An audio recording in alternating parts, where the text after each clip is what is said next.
Je suis Thierry Griselin, je suis le directeur général pour Antalis France et Benelux. Je suis dans l'entreprise depuis 28 ans, une entreprise qui a une longue histoire au sein de notre activité, au sein du groupe. J'aurai peut-être l'occasion de développer un peu qui est Antalis dans quelques secondes. Que fait Antalis ? Alors Antalis, c'est une société de distribution. Notre métier, c'est quoi ? C'est d'avoir des produits en stock, de les livrer sur des marchés bien spécifiques. Nous sommes présents dans le monde de l'impression. Donc, nous distribuons du papier à des imprimeurs qui vont en faire des catalogues, des magazines. Nous distribuons également du papier pour les banques, les assurances, du copieur, donc des choses assez simples qui passent dans ces machines pour faire du printing. Nous avons donc effectivement une division communication visuelle. Cette division s'adresse à des enseignistes, à des imprimeurs grand format qui vont faire de la communication pour de l'événementiel, pour des exhibitions, pour la décoration d'intérieur, pour la décoration de véhicules, autant de métiers qui sont plutôt en croissance, la communication extérieure étant vraiment plébiscitée par les annonceurs. Quelle est l'histoire d'Antalis ? Une longue histoire, c'est une entreprise qui est plus que centenaire, mais c'est vrai que pour résumer, nous avons fusionné un certain nombre d'entités il y a plus de 20 ans pour créer Antalis, donc une structure qui couvre plusieurs métiers, comme je viens de l'évoquer. C'est ça notre histoire. Donc on avait effectivement dans le passé une partie production et une partie distribution, Antalis étant la distribution, c'est ça la genèse. Et puis on s'adapte à un marché qui évolue, avec un marché papier qui est légèrement déclinant, et les marchés communication visuelle et packaging qui sont en croissance. Donc on a réalisé un certain nombre d'acquisitions pour transformer notre modèle. C'est ça l'histoire, c'est pas terminé. Vous êtes présent à l'international ? Alors nous sommes présents à l'international. En fait, Antalis, c'est un groupe qui a été repris par un autre groupe qui s'appelle KPP. C'est une société qui est listée à la bourse de Tokyo. Donc on a été repris en 2020. Et effectivement, on a une couverture quasi mondiale, toute l'Europe, également toute l'Asie, une partie de l'Amérique latine. Nous sommes maintenant présents sur le continent américain et nous travaillons également sur le Moyen-Orient et l'Afrique. Donc on a une couverture mondiale avec une organisation qui est quasiment la même partout dans le monde. Vous l'avez dit, le monde du papier est déclinant. Comment s'est déroulée l'année 2024 pour vous ? Il y a une année qui a été plutôt bonne pour Antalis, mais ça s'explique aussi par des circonstances de marché. Certains de nos concurrents ont connu des difficultés dans la partie papier, et donc on a pu en profiter quelque peu. Le marché n'a pas été extrêmement dynamique, mais c'est vrai que nous avons apporté aussi beaucoup d'innovation dans les parties, dans les papiers environnementaux. Ça aide, ça accompagne très clairement. Et puis on a pu aussi réaliser 2 acquisitions, alors, une dans le papier. Nous avons repris l'activité Xerox Copier pour la partie Europe centrale, mais également pour le Moyen-Orient et l'Afrique. C'était un vrai boost pour nous sur la fin d'année. Et puis, en toute fin d'année, nous avons également fait l'acquisition d'une entreprise spécialisée dans la communication visuelle, Poitou Adhésif. Voilà, c'est une société qui est extrêmement complémentaire à Antalis, avec des gammes qui sont tout à fait complémentaires, des clients qui sont tout à fait complémentaires. Et ça a été un vrai boost pour notre année 2024. Comment vous voyez 2025 ? Les choses évoluent. Les tensions géopolitiques, les tensions politiques, les mouvements qui s'opèrent sur le marché, assez protectionnistes, sont pas de nature à être porteurs pour l'activité.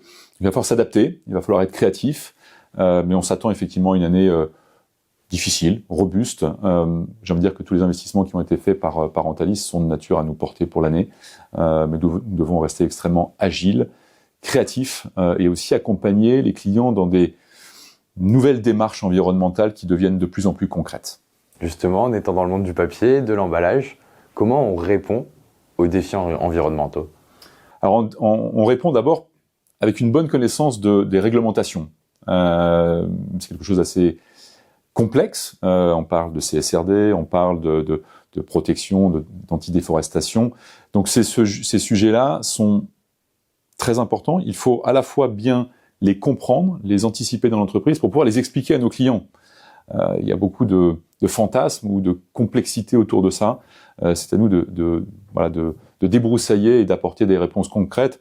On les a. On a effectivement maintenant des ressources qui s'occupent de la partie ESG. C'est très important pour l'interne de bien former l'ensemble des collaborateurs. et de bien faire comprendre à nos clients ce qu'est la réalité et les attentes de la réglementation. On travaille également sur notre bilan carbone. On fait partie d'associations comme Fred 21 qui nous aident d'un point de vue logistique à réduire notre empreinte carbone. Nous avons également mis en place avec un grand nombre de nos transporteurs une baisse conséquente de notre bilan carbone par l'introduction de carburants plus écologiques. Donc voilà, c'est l'ensemble d'une chaîne. Je vous cite 2-3 éléments, mais la réalité c'est qu'on prend l'ensemble de ces sujets pour les porter. La réduction du bilan carbone, c'est pas simplement des choses qu'on va mettre dans un rapport ESG. C'est un engagement fort de l'entreprise. Vous le voyez comment l'avenir pour Antalis ? Plutôt bien. On a plusieurs piliers, plusieurs activités. Donc cette partie-là, on va continuer à la faire croître, notamment la partie communication visuelle et emballage, parce qu'on va faire de la croissance organique, mais on va également faire de la croissance externe. Ça fait partie de notre volonté. On a également un grand développement e-business. La digitalisation, elle a un impact sur le papier, mais on doit aussi la matérialiser dans l'entreprise. Et pour le coup, oui, nous avons fait beaucoup d'investissements de ce côté-là pour pouvoir attirer des clients, leur proposer des choses. Nous allons également changer de CRM. On va passer sur Salesforce dans quelques mois. C'est pas une révolution, c'est une évolution qui va nous porter aussi pour les années à venir. Au niveau de l'intelligence artificielle, comment Antalis s'en sert ? C'est un sujet qui est central aujourd'hui. Alors on en a déjà finalement beaucoup dans notre organisation. Un certain nombre d'outils nous permettent d'utiliser de l'intelligence artificielle. C'est extrêmement simple. Nos catalogues, nos sites web, on travaille avec des outils d'intelligence artificielle. Même lorsque des clients nous envoient des emails avec des commandes, nous avons des process qui nous permettent de transformer un email en une commande qui transite par notre web. C'est aussi de l'intelligence artificielle, en tout cas, j'ai envie de dire des algorithmes que nous travaillons pour optimiser notre logistique, pour optimiser l'usage de notre entrepôt. Dans quelques mois, nous allons avoir un propre cloud extrêmement protégé qui va nous permettre aussi là de mieux cruncher la data. C'est pas un très joli mot, mais voilà, on se doit d'être aussi vigilant sur les données que l'on peut fournir à l'extérieur en utilisant l'intelligence artificielle. C'est un élément important, on doit le bâtir, il va l'être à partir du mois d'avril, parce qu'aujourd'hui c'est vrai que la data est riche, on ne l'utilise probablement pas encore assez, même si nous avons nous aussi des ressources BI, pour ça il faut cruncher de la data et il faut faire appel un peu d'intelligence artificielle. Ça ne doit pas être le seul élément, ça doit faciliter et changer aussi les modèles de demain. Ça ne veut pas dire qu'on va remplacer par exemple des commerciaux, mais en l'occurrence, ils vont devoir utiliser beaucoup plus l'intelligence artificielle. Et les recrues et les talents de demain devront savoir se servir de ces outils parce que les entreprises seront portées, accélérées aussi par cela. Il faut garder une dimension humaine, c'est indispensable. On ne va pas remplacer l'intelligence de l'homme, avec un grand H, par l'intelligence artificielle. C'est un appui, c'est un soutien qui doit aider.